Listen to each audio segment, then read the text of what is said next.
You're listening to She's the Business podcast. Now, as busy entrepreneurs, you probably often deprioritize your own self, your body, over your business's needs or even your family's needs and all the other needs that are going on around you. Today, we are going to bring right to the forefront a really important conversation around sleep. Because did you know that sleep, there are no rules around it, particularly for everybody, but there might be an optimal amount of sleep that you as an individual need. And what this timing is actually depends on your genes. Have you ever thought about something like that? You can actually biohack your life so that you operate at your highest level, on your highest levels of energy, have the most productivity, which means, of course, you can be working less and enjoying more life.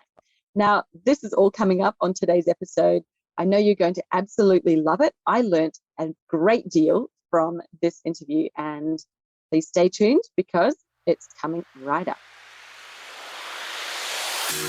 Hi, I'm your host, Jessica Osborne, and in my 23 years of business and marketing, I've built many brands to become multi-billion-dollar companies. And just in the last 10 years, I've built 2 online businesses of my own from my dining room table with 2 little babies running around at my feet. I've made it my mission to inspire you to get out of your own way and become the successful business owner who's living the lifestyle you really desire without all the hustle. This is She's the Business podcast, made by women for women. This is your weekly dose of motivation and inspiration. Now, if you're a coach, a consultant, or a service-based business owner, and you're really tired of being told to do this or that, implementing someone else's method, all of the steps, and then still finding that it's really, really hard to attract the right clients, you're not hitting your profit goals, you're miles away from it, and it's all just feeling super time consuming and hard work. And maybe you just don't even like what they've told you to do. Like maybe they've said, go and cold DM people who you find on Instagram, and you are just not in that energetic space of the cold DM. Well, guess what? This just means that instead of following someone's method, which has worked for them, it's actually about defining your core strategy that underpins these methods that you might use and actually makes any method you choose successful. So you can choose the ones that you like the best. Imagine that. You don't have to do those cold DMs at all. In fact, I highly recommend not doing it. You can choose whatever works for you, and also knowing how to choose the right thing so that you've got a flow with no gaps, with no breaks in the journey where people are just dropping through that hole and never making it through to the end. Well, yes, there is a way to do that, right? This is called a strategic framework where you've got the pieces and there's a way that you put it together, you connect these pieces so that there is flow in your business, so there's alignment with you and alignment with your goals. And this framework I've developed is called the Jam Plan. I offer it to you inside Business Jam, which is my program. Now, this is a coaching program with online content, with live coaching, with training, and with a beautiful supportive community, which I think is so important, that you're not with all this information and figuring it out on your own and feeling like, well, am I doing it right? Am I not doing it right? What is going on? Actually having other people who are there with you, who have similar businesses, who can be your cheer squad, who can give you that support, motivation, and actually also give you some real good feedback as well as getting advice and coaching, of course, from me in the program. Now, that's all waiting for you inside Business Jam. The doors currently, right this moment, are closed. However, they will be opening again, and sooner than you really know. They'll be coming up really soon. So get your name on the wait list now. Now, I have a priority wait list, and this priority wait list is for those who think, I really want to be first. I like to be first in line. I like to get the best seats. I like to have all of the best things, the VIP room at the club with the champagne and the canapes. I like that kind of treatment. Well, if that's you, get your name on the priority wait list, please. And you will be first. in line. You'll be first to know. There will be some extra things coming your way that the people who are in the main line won't know about. So get your name on the priority wait list. You will be first to hear about Business Jam when it's opening next, and to be the first ones able to take that step forward and come into my inner circle and really think about, well, it might not be right for you, but you'll be able to make that choice because you'll be there, you'll be hearing about it before anybody else. So no obligation, of course, you can just put your name on the list. You can still decide at the time whether it's right for you, whether you want to join or not. But by putting your name on the list, it means that you're obviously going to be first and best dressed if you decide to take that step forward. So head over to jessicaosborne.com/business jam waitlist and get your name on the list. I've dropped that link as well below for you in the show notes.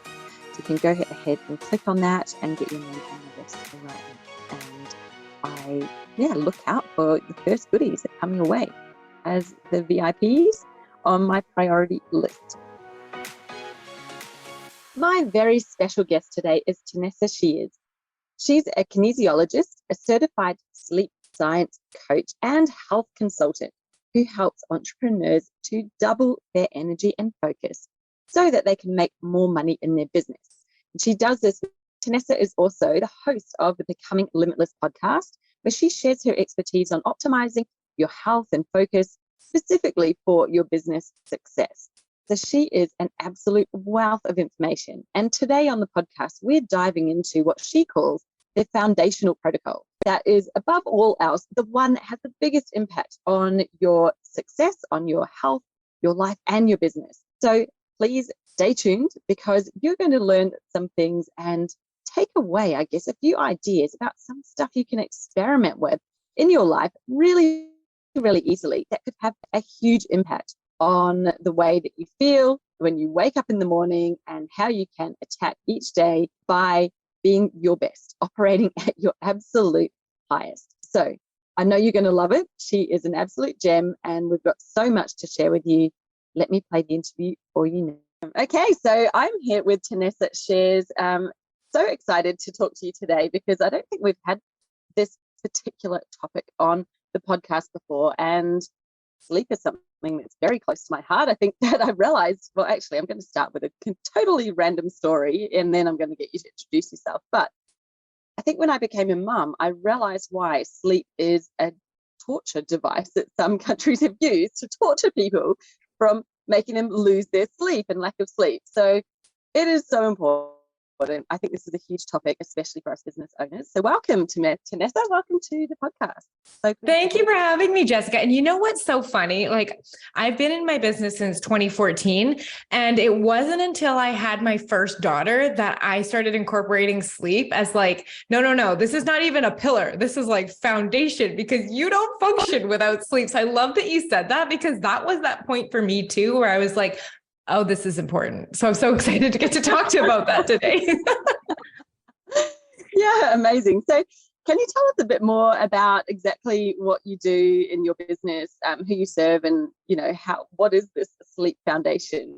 Yeah. So I help entrepreneurs double their energy and focus with something fun called biohacking, which we can get a little bit into, but a lot about looking at how can we optimize the fundamental things that make our body and our brain work faster. And a lot of that is that foundation of high quality, high performance sleep. It's about what we're eating, and it's about our ability to be resilient to stress. So it doesn't knock us out for a week at a time or, have us spiraling out and losing a day of work.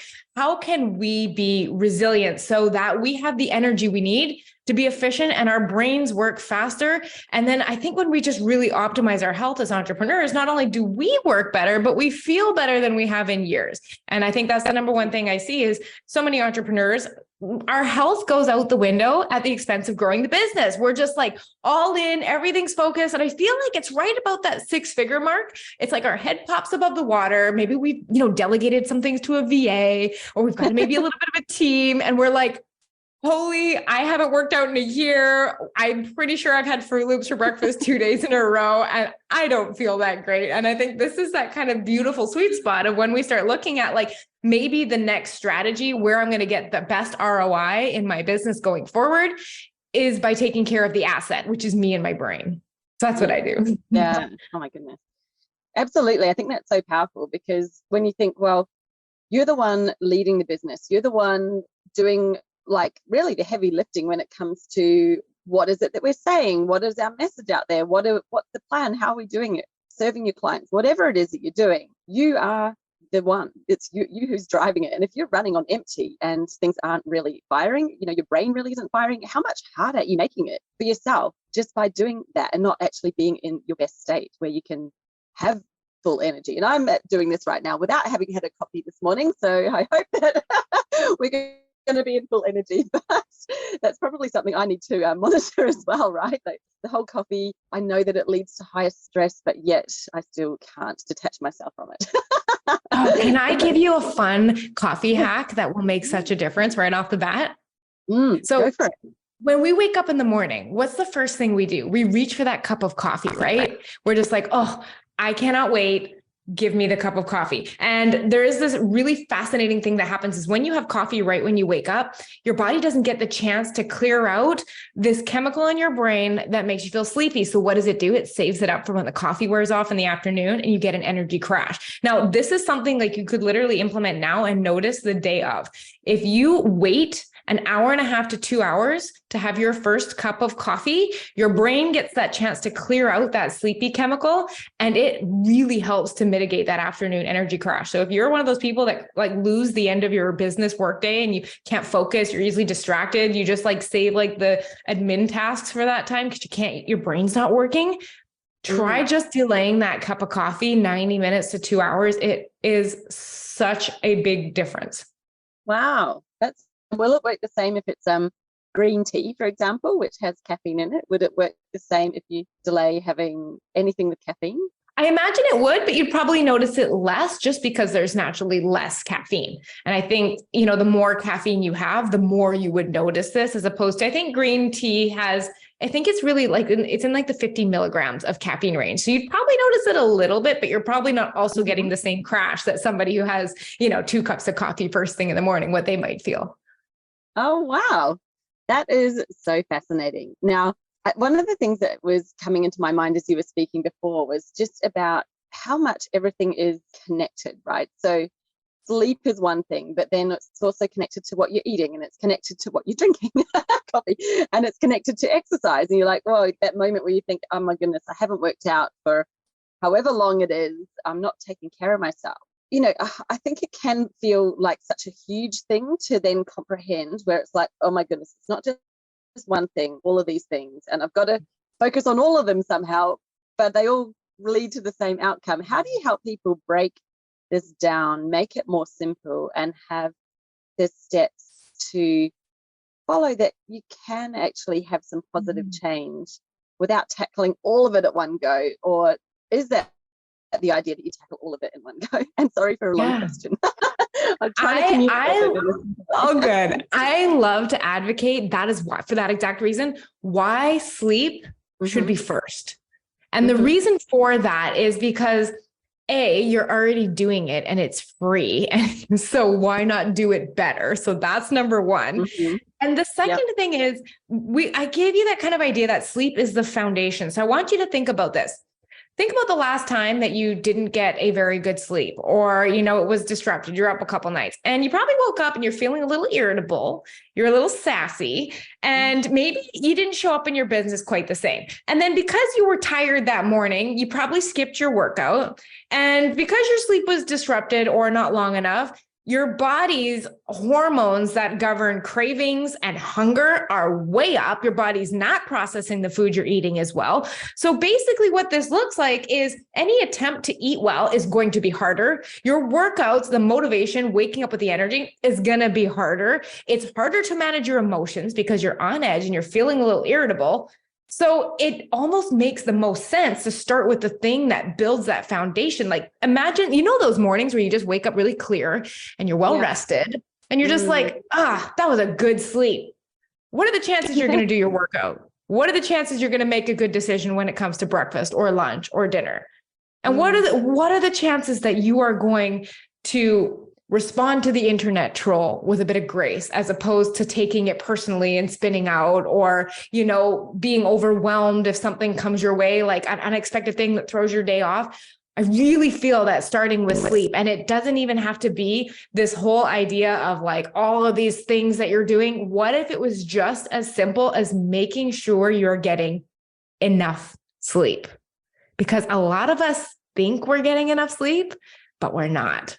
And I think it's one of those interesting things. There's 4 different points in the night that you have awake time. When you're falling asleep, when you wake up and you know you're awake, when you wake up and you don't know you're awake, like between sleep phases, and then when you're morning. And one of the things that I do with my clients is I send them these things called an Aura ring. And it's a ring on my finger that communicates all of my sleep phases, my heart rate, my breathing rate, all of that to my phone in the morning. And I look at that with my clients.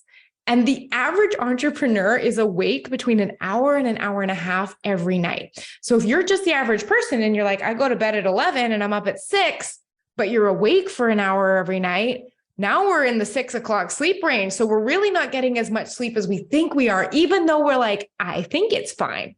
So that's one of those things I start questioning is like, are you actually giving yourself enough opportunity to feel the way that you want to feel?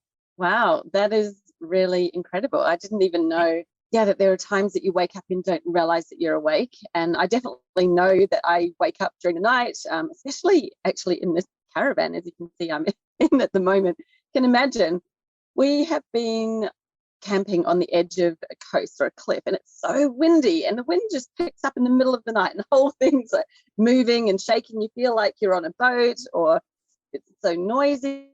And wow, all of those things really contribute. And they're only the times that I knew that I was awake, let alone, like you're saying, the times that you maybe wake up or surface during your sleep cycle. That makes a lot of sense. And it probably is why we feel so tired in the morning. You wake up and you think, I've been asleep. What is actually going on?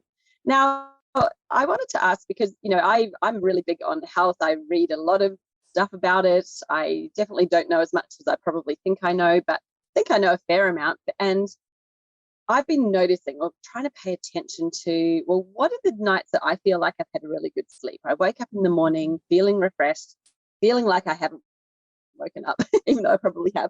And I've kind of started to notice if I've been eating close to going to sleep, or if I've been drinking, especially alcohol, right before going to bed.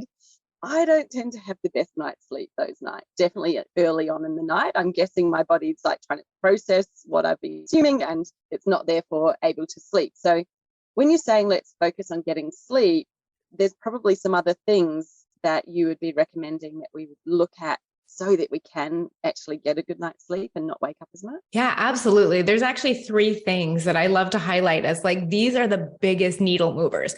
And if you're listening to this and you're like, maybe my sleep needs a little bit of, a little bit of a brush up, so to speak, you can take one of these ideas and apply it. And then once you start feeling better, come back for the other ones. So number 1, it would be going to bed on time.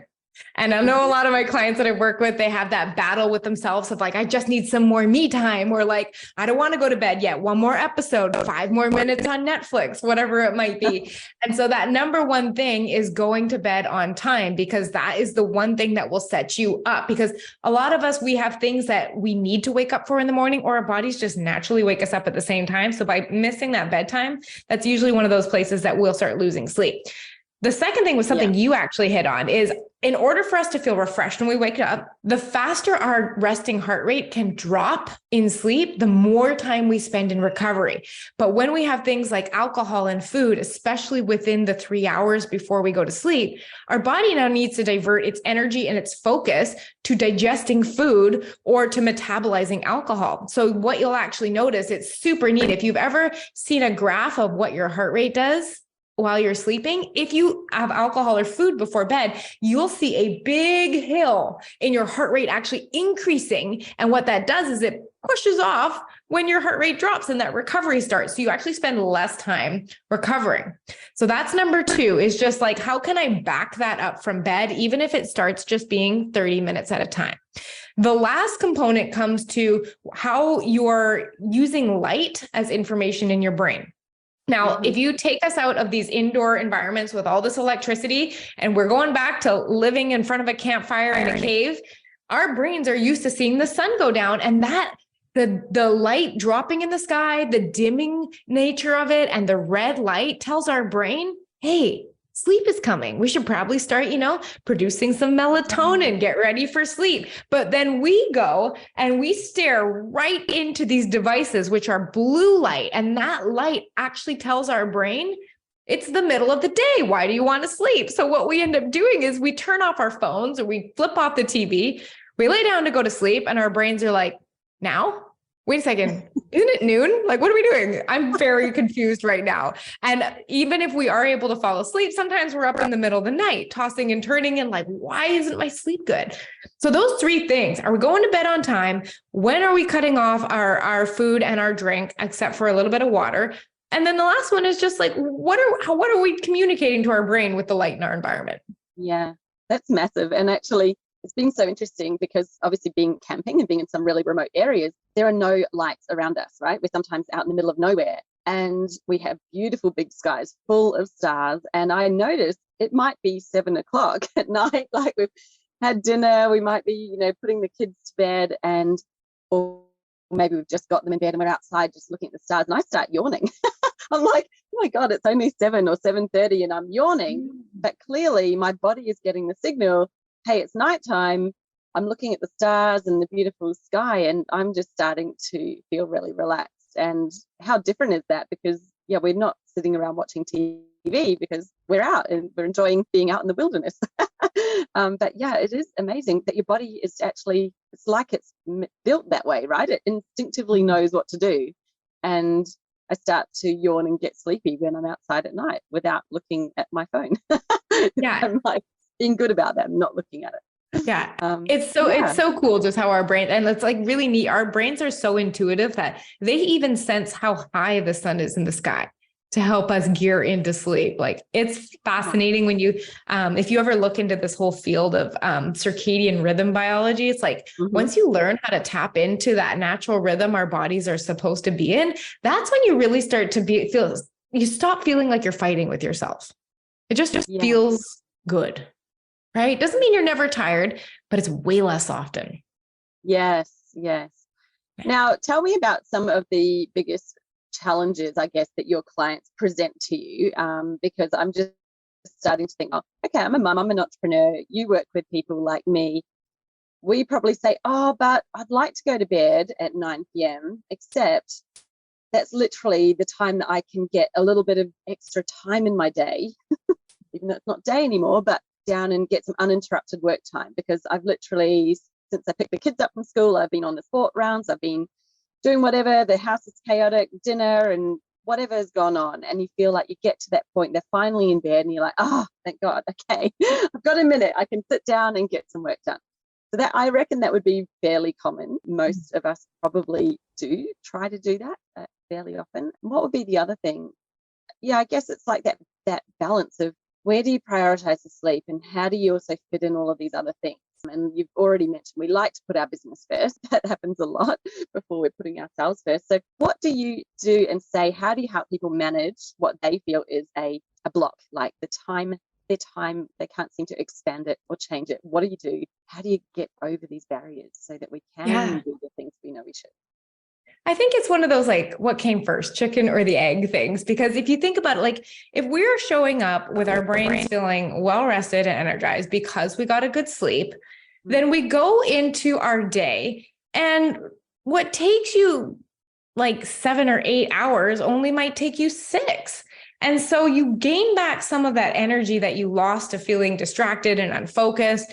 And so you're able to actually, do other things. Maybe that's when you get your workout in, or that's when you plan for healthier food, for example. And so then you have that energy going into your night, so you don't feel so exhausted. Because I often find that reason we want to zone out in the evening and we need that me time is to escape how heavy the day felt and how just wiped we are at the end of the day. So that is 100% what you said. The biggest pushback that I will get with clients is like, but that's me time. Like, you want me to cut that out? And I said, here's my solution to this. It's not that we want to cut it out, but here's the question I have instead. What do you want to get out of your me time? Like, how do you want to feel after it? And I'll get things like, I want to feel like I got some time to zone out, maybe restored. Maybe I want to feel a little bit refreshed, and I just want to feel like I'm ready to go again. And I'm like, great. What are you doing during that me time? And I'll get Netflix, I'm scrolling Instagram, I'm on Pinterest, I'm on TikTok. And I'm like, cool. How do you feel when you're done doing that? And they're like drained, wiped out, anxious. I compared, I just realized how far behind I am in my business, all of this. I was like, so just maybe created a to-do list of like 10 things that I need to do. That's exactly it. But maybe the reason that we feel like we need so much of this me time is because we're not getting out of it what we want.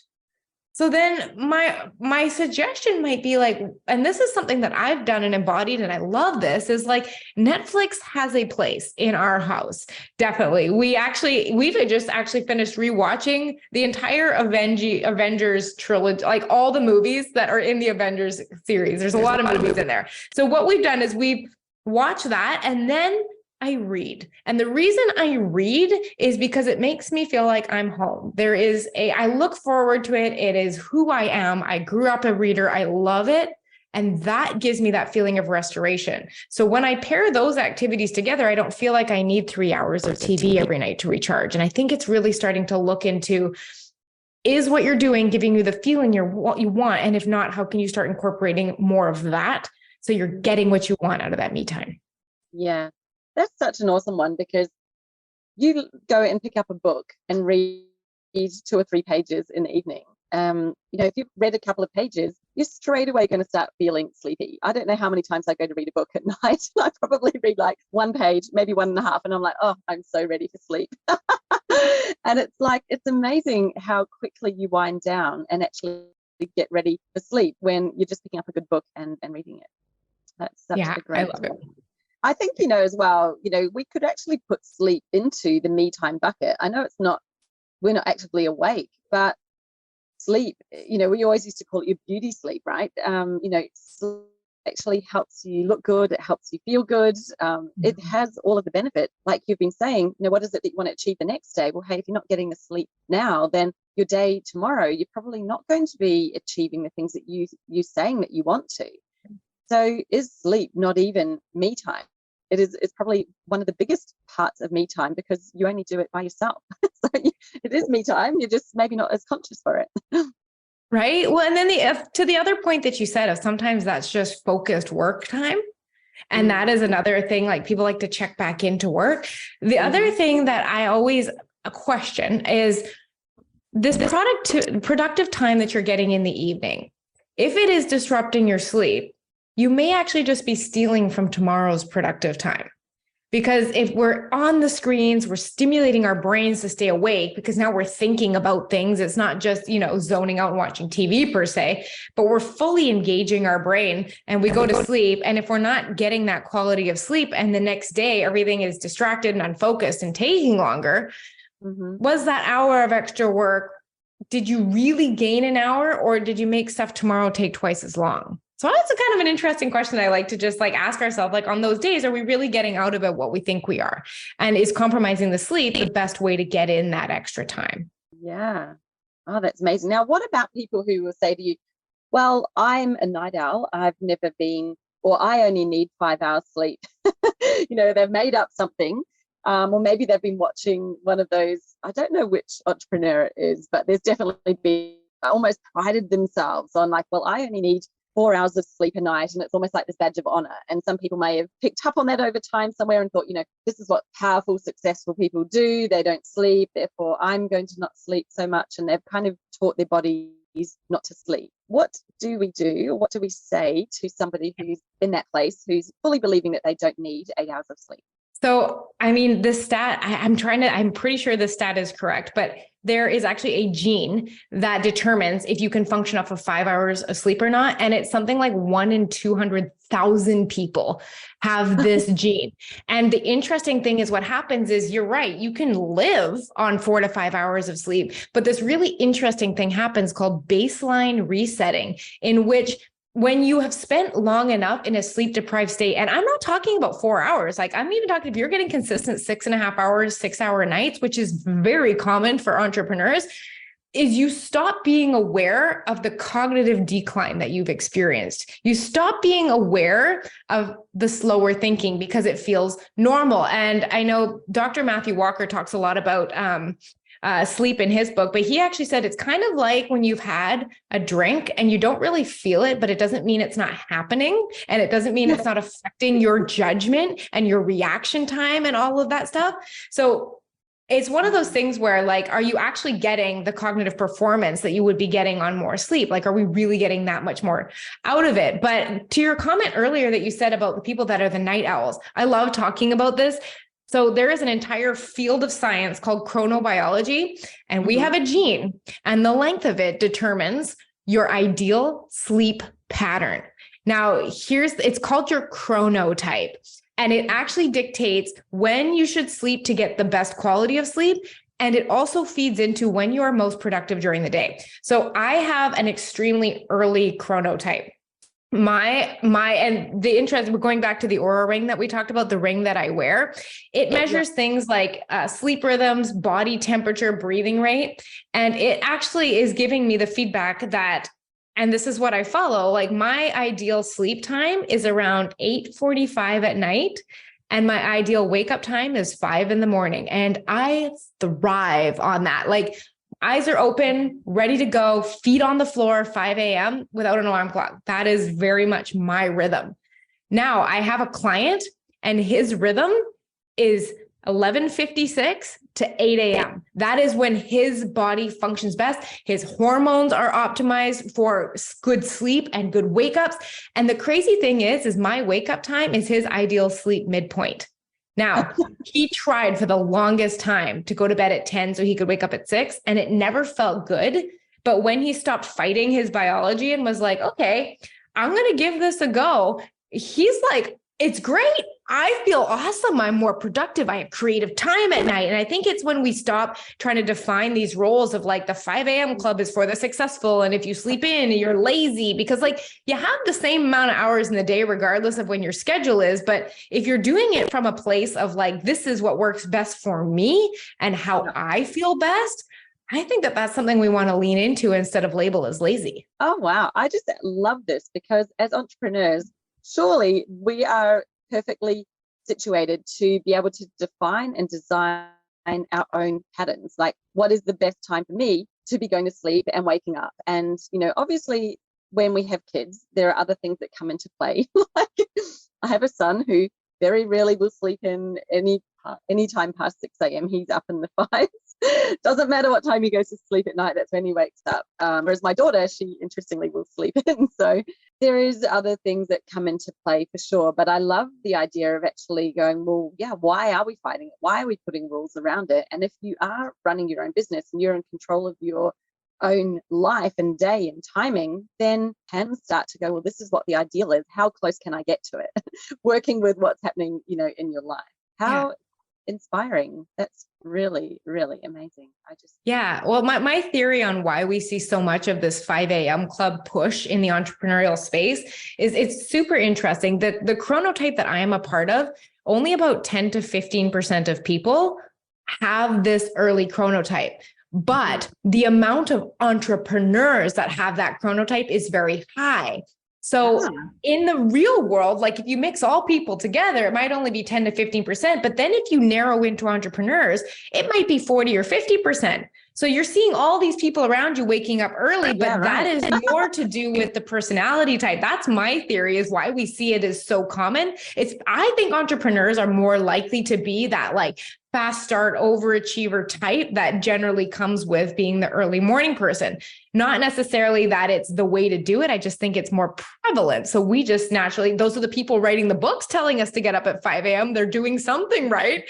But I actually think it's just skewed data. That's why we're seeing that so often. Yeah, absolutely. And, I love that because I'm always someone to kind of think, well, there are no rules, and anyone tries to put a rule around it for me, I'm like, well, I'm going to find the exception. I think, who says getting up at 5 a.m. makes you more productive? What if it actually makes you sluggish and sleepy and no good? Like for you, it works, but for other people, like my mum is definitely a night owl. Like she's great in the evening. She doesn't wake up early, and she never has. I'm like, that's clearly like she's working with her biological rhythm, what's best for her, and she's retired now, so obviously she can do whatever she likes as well. But it's really obvious. And my dad, interestingly, is different. He will fall asleep on the couch at night because he's trying to stay up with her. He'll fall asleep, but he's up in the morning. Like he's up a good hour before she is, at least, maybe even longer. He always has been that early riser, and yeah, you can really see that.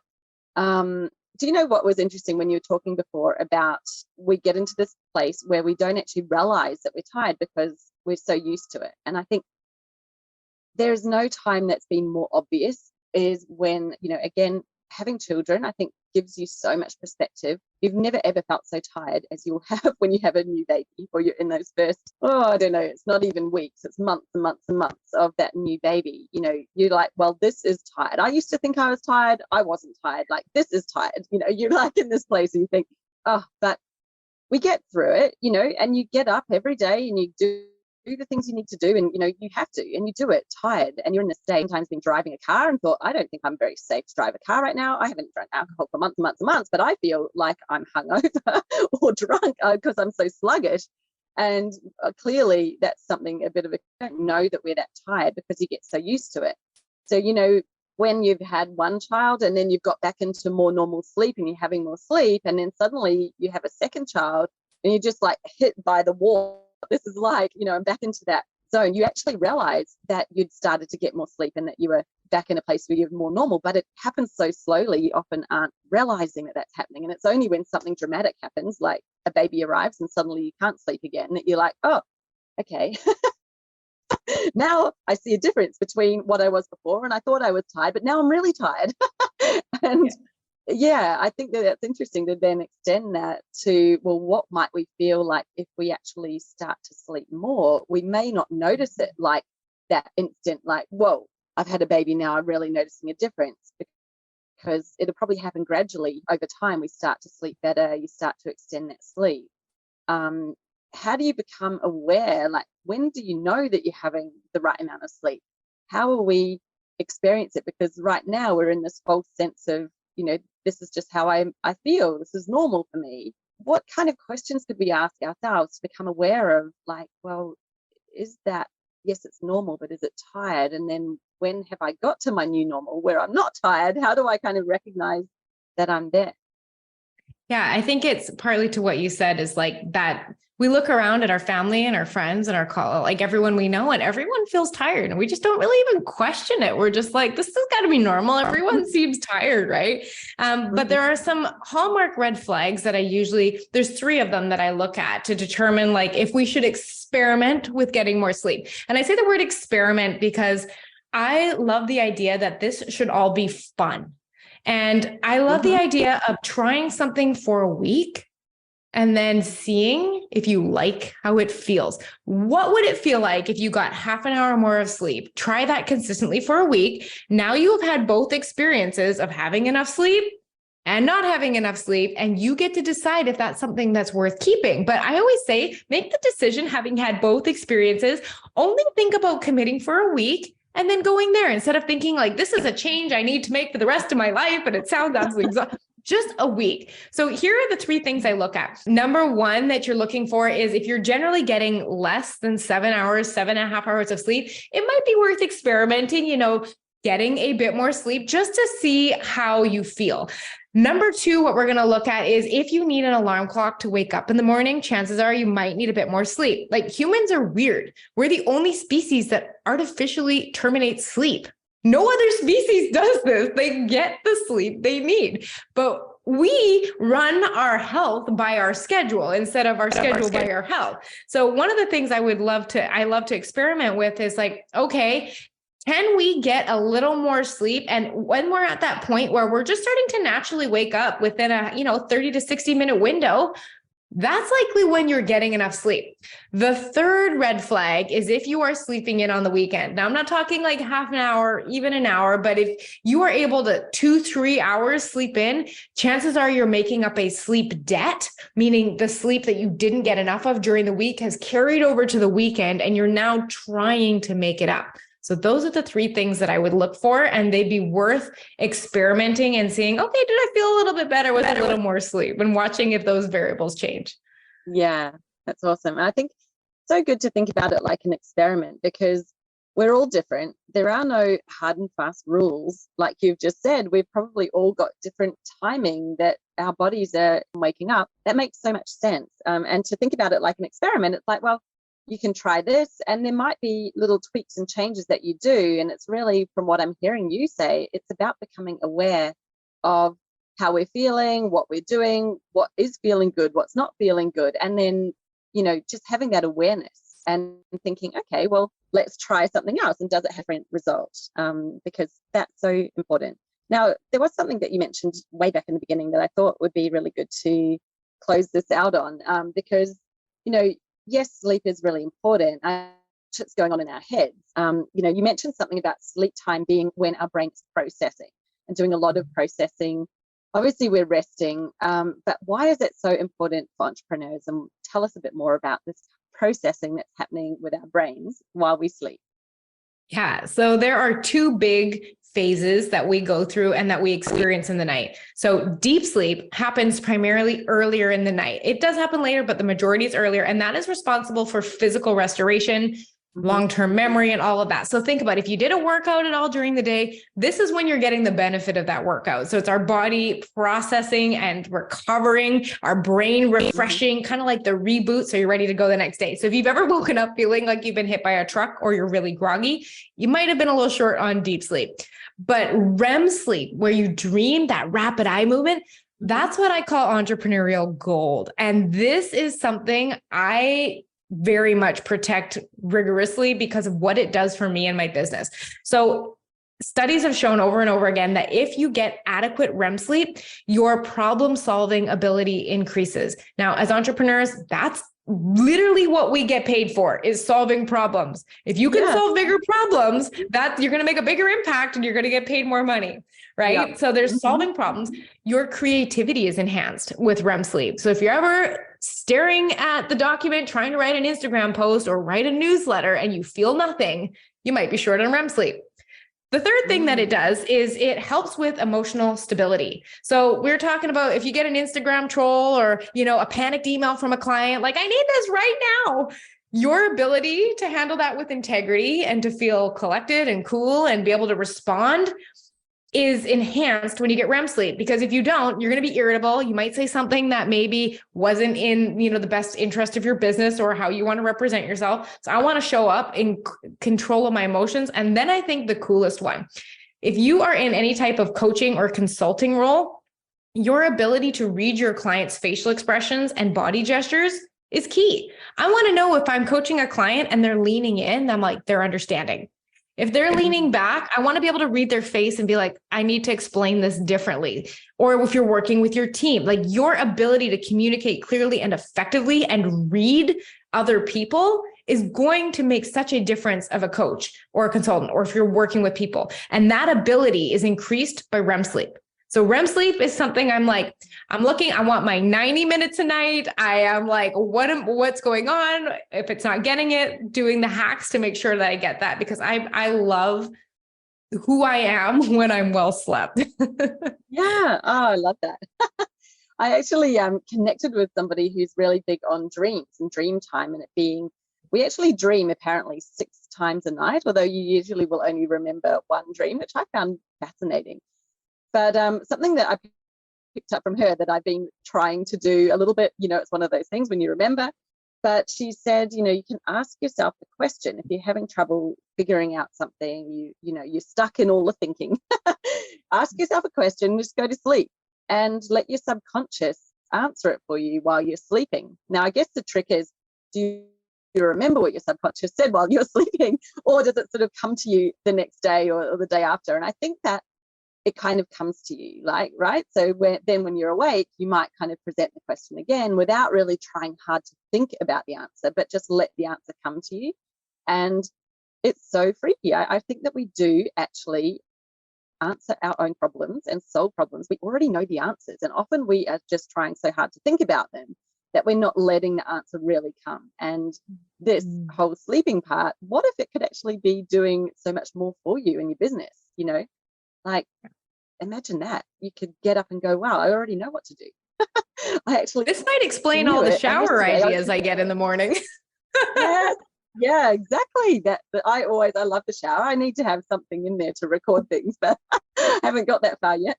Like when you're showering, when you're exercising, I think, these are times where you're not forcing anything and it comes to you, right? Like, how often if you're exercising, you're just like, oh my goodness, I'm writing a post in my head and I need something to actually get it out. And, I'll sometimes stop and talk into my phone or just record it with a voice memo. But yeah, it's something kind of interesting this whole time, like you're saying, the REM sleep, what is happening in that time. And it's interesting to think, well, how much of that are we actually allowing ourselves to get? Because if we're so tired that our bodies are in a deep sleep, we're probably not in that REM zone as much as we want to be. So interesting, very interesting. I like that. Definitely. Thank you so much for sharing that. I think this has been such an amazing episode. I know that you do a lot more than just helping people with optimal sleep, but as you've really clearly shown today, just how powerful this one thing really is. Like, sleep itself is a power tool that we all have at our disposal any day, every day. And how much better could we be just in ourselves? A better person, better at our business, better with our relationships, better with everything, if we just focus on that one important thing, sleep. Did you have any final, call it whatever it is, a takeaway thought, something that you'd love to just, if they don't remember anything else that we've talked about, they're going to remember this one thing? Do you have something to leave for us about sleep, about our lives, about anything that has come up for you while we've been talking? Yeah, I think it's circling back and emphasizing something we talked about at the very beginning, is that your brain is your biggest asset in your business, meaning taking care of it is going to give you a bigger return on investment than anything else can, because we are the leaders of our business. If we want to be here 5 years from now, 10 years from now, 20 years from now, we need to be here. We need to be present and healthy, because I don't know if you've ever even been sick over the last year. You don't care about that post on Instagram. You don't care about emailing your list. You're literally like, please just make me feel better. I just don't want to be sick anymore. Mm-hmm. And so it's when we start looking at like, well, maybe we're the asset. And we need to be considering time into ourselves as a business growth and longevity strategy, instead of just thinking it as that thing we do outside of kids and business and life. I think you've absolutely nailed it there. Like, so often we think of ourselves as, the business, it's work and we're working, and we kind of in that mindset of like, I need to do the things so that I can get paid and whatever it else. And you're kind of in that process of earning money. But you are the golden goose that lays the egg. Without you, your business doesn't even exist. So if you're not looking after number one, then that none of the rest of it is really happening. And think about how much slower it would be going. So that's so powerful. Look after your brain, look after yourself. You are the business. And, what if you slow down and spend that more time on sleep? How much more benefit you're actually giving to your business by giving yourself that time. Yeah, I love that. Powerful. Thank you so much. What a brilliant, brilliant way to end the episode today. Thank you, Tanessa, for joining us. I appreciate your time, your energy, your vibe. Obviously, you've been having really good sleep. I try. You walk your talk. That's all good. I can see it straight away. So thank you for sharing with us. I think this has been amazing. I've enjoyed chatting with you today and hope that you come back again. Thank you so much for having me on. I've loved this conversation. Thank you so much for tuning in to another episode of She's the Business podcast. I hope that you've been enjoying it as much as I have in creating the content to bring to you. So I really appreciate you being here. I appreciate your presence and your attention.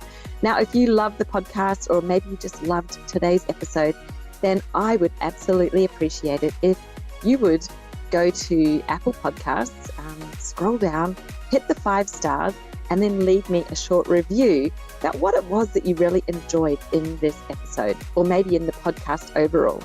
And when I receive those reviews, then I love to give those reviewers a shout out on my future podcast episodes. So you never know, you may hear your name getting a shout out in a future episode if you do that. So thank you once again for your time, and I'll see you next time on She's the Business.